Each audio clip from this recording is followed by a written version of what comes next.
Centrum simulátorovej a virtuálnej medicíny bolo otvorené v roku 2021 a bolo vybudované za účelom skvalitnenia a zefektívnenia výučby pre študentov ako lekárskych, tak aj nelekárskych odborov. Centrum simulátorovej a virtuálnej medicíny UPŠLF v Košiciach ponúka študentom tie najmodernejšie technológie, ktoré sú dnes dostupné na trhu. Umožňuje im precvičiť si množstvo zručností, ktoré by mali nadobudnúť a ktoré by mali získať ešte predtým, než sa dostanú k lôžku pacienta.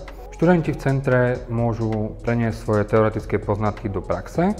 V úvodzovkách do praxe môžu si precvičovať rôzne modely, rôzne situácie s pacientmi, ktoré by v reálnom živote možno ani nikdy nezažili a môžu si ich precvičovať opakovane bez toho, aby ohrozili život pacienta. Študent pracuje v bezpečnom prostredí a učí sa na vlastných chybách alebo chybách svojich kolegov, pri ktorých rieši nejaký závažný klinický scenár alebo problém, bez ohľadu na to, či spĺňa všetky náležitosti na vyriešenie problému, alebo sa sústreďuje len na ich časť, získať tie zručnosti. V centre máme vyše 30 simulátorov, od tých úplných základných modelov až po tzv. High fidelity.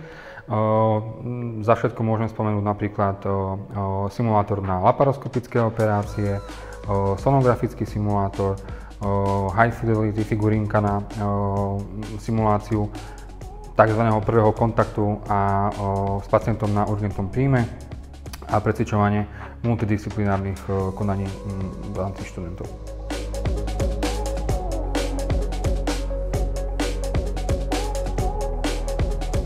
Ďalej by som spomenul simulátor pre zubné lekárstvo, ktorý si naši študenti veľmi pochvaľujú. Taktiež v centre je obsiahnutý aj interaktívny stôl Body Interact, v ktorom sú obsiahnuté prípady pacientov. Taktiež na anatómiu máme veľmi zaujímavú pomôcku, ktorá je virtuálna realita. Musíme povedať, že nás veľmi teší, že spätná väzba je veľmi pozitívna. Študenti si pochvaľujú výučbu na týchto simulátoroch a dokonca si rezervujú aj individuálne termíny, kde si presvičujú rôzne znalosti. Sú zodpovední za to, akým spôsobom budú interagovať počas simulácií, preberajú zodpovednosť za rozhodnutia, ktoré vykonajú a eventuálne, ak sa niečo udeje nesprávnym krokom, tak hľadajú spôsob alebo vysvetlenie, samozrejme spolu s vyučujúcim pri debriefingoch, prečo sa tak stalo a eventuálne akú vedomostnú medzeru majú v tom, aby boli v budúcnosti lepší, respektíve aby ten proces poskytovania zdravotnej starostlivosti, pretože o ten v konečnom dôsledku nakoniec ide, tak aby ten proces bol čo najlepší a čo najzodpovednejší. Naše centrum je prístupné pre všetkých zdravotníckych pracovníkov aj z rôznych nemocníc.